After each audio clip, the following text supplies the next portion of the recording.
mencintai segala yang telah terjadi. Tak pernah sendiri jalani hidup ini, selalu menyertai. Betapa ku menyadari di dalam hidupku ini,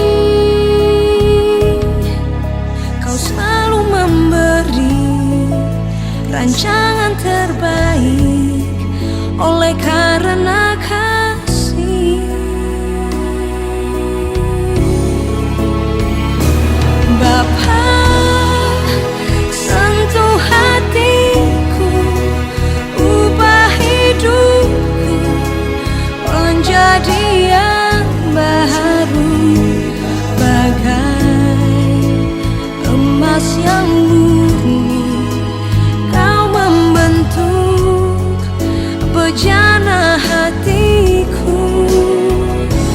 Bapa, ajarku mengerti sebuah kasih yang selalu memberi, bagai air mengalir yang tiada pernah berhenti.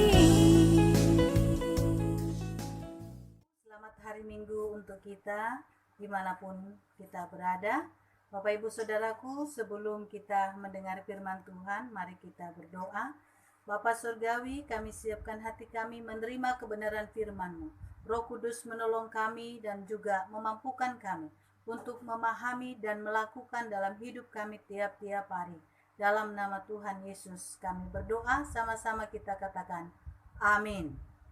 Bapak Ibu yang dikasih dalam Tuhan, firman Tuhan pada minggu ini terambil dari Markus pasal yang ke-7 ayat yang ke-21 sampai dengan yang ke-22 dengan tema menang terhadap pikiran yang jahat.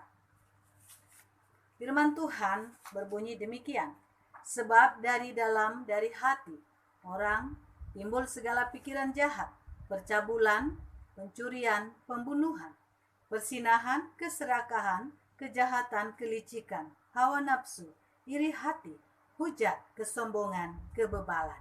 Demikian firman Tuhan. Bapak Ibu Saudaraku, pikiran adalah bagian penting dalam tubuh kita. Paulus membagi manusia terdiri dari 3 bagian, tubuh, roh, dan jiwa. 1 Tesalonika 5 ayat 23. Pikiran termasuk dalam bagian jiwa, dan jiwa dalam kehidupan manusia sedang dalam proses. Konteks ayat ini berkaitan dengan ungkapan Tuhan Yesus bahwa apa yang keluar dari seseorang itulah yang najis, ayat 20.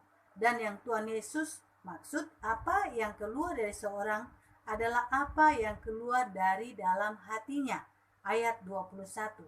Jadi bagi Tuhan Yesus, jika hati itu dikuasai kejahatan, maka yang keluar adalah hal-hal yang jahat, dan itulah yang akan menajiskan seseorang.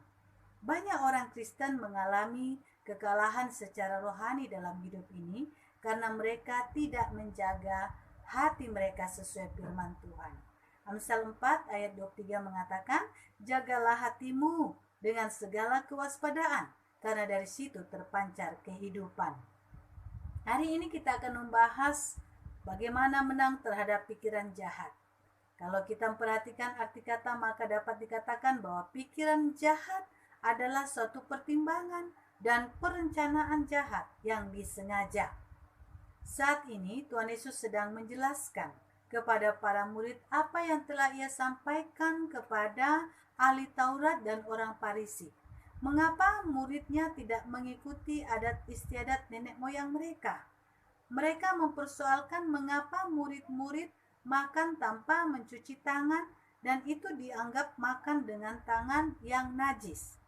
Jelas kita melihat bahwa orang-orang Farisi dan ahli Taurat mempersoalkan hal yang berkaitan dengan dunia. Tetapi prinsip firman Tuhan bahwa Tuhan melihat mereka sebenarnya tidak taat kepada firman Tuhan. Oleh sebab itu, dari bagian firman Tuhan ini, kita belajar bagaimana kita dapat menang terhadap pikiran jahat. Yang pertama, milikilah pikiran yang diubah oleh Kristus. Ketika Tuhan berkata, bangsa ini memuliakan aku dengan bibirnya, padahal hatinya jauh daripadaku. Ayat 6, menunjuk ada jarak yang terjadi dalam kehidupan rohani mereka terhadap Tuhan. Kata jauh menunjuk pada jarak yang terlalu jauh atau terlalu luas, sehingga tidak dapat melihat apa yang dikehendaki oleh Tuhan. Perilaku ibadah mereka seolah-olah mengasihi Tuhan, tetapi hati mereka jauh dari Tuhan. Dalam Roma 12 ayat 1 dikatakan, janganlah kamu menjadi serupa dengan dunia ini, tetapi berubahlah oleh pembaruan budimu, sehingga kamu dapat membedakan manakah kehendak Allah, apa yang baik, yang berkenan kepada Allah, dan yang sempurna. Tanpa memberi hati dan pikiran kita diubah oleh Tuhan atau dekat dengan Tuhan, maka kita tidak akan pernah memikirkan apa yang berkenan bagi Tuhan.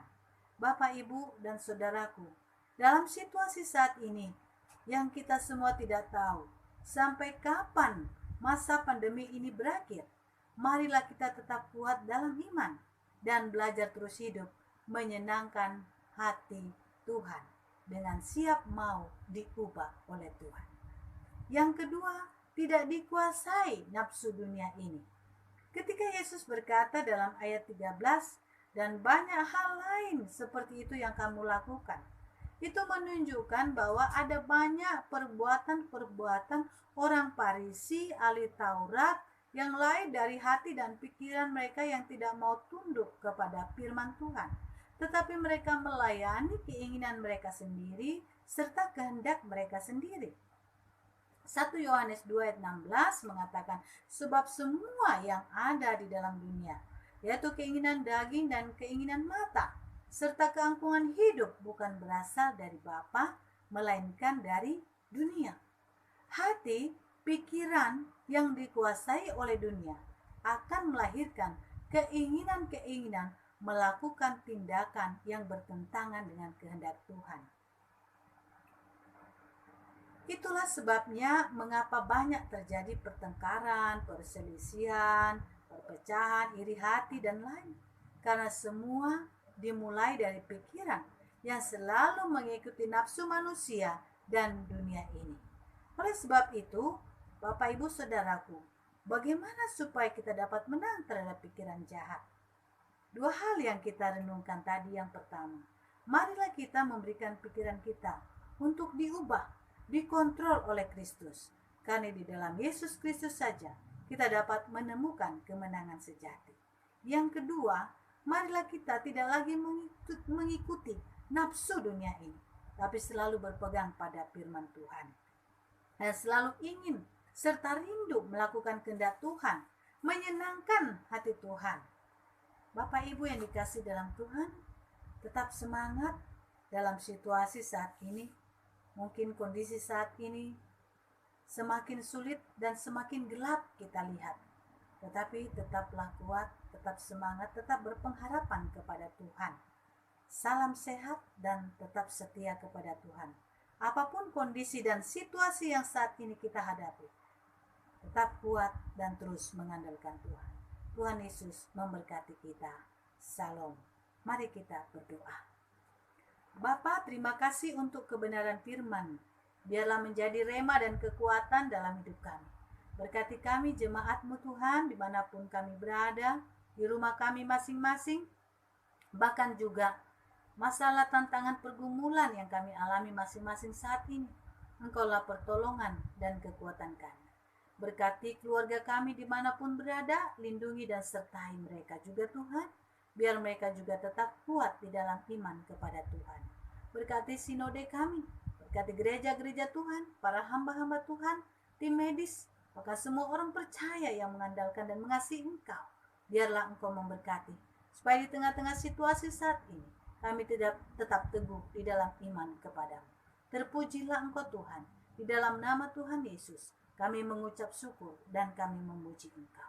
Bapak Ibu jemaat yang dikasih dalam Tuhan, terimalah berkat Tuhan, kasih karunia, rahmat, dan damai sejahtera dari Allah Bapa kita dan dari Tuhan Yesus Kristus menyertai kamu sekalian, saat ini hingga Maranatha. Di dalam nama Tuhan Yesus. Amin. Salam.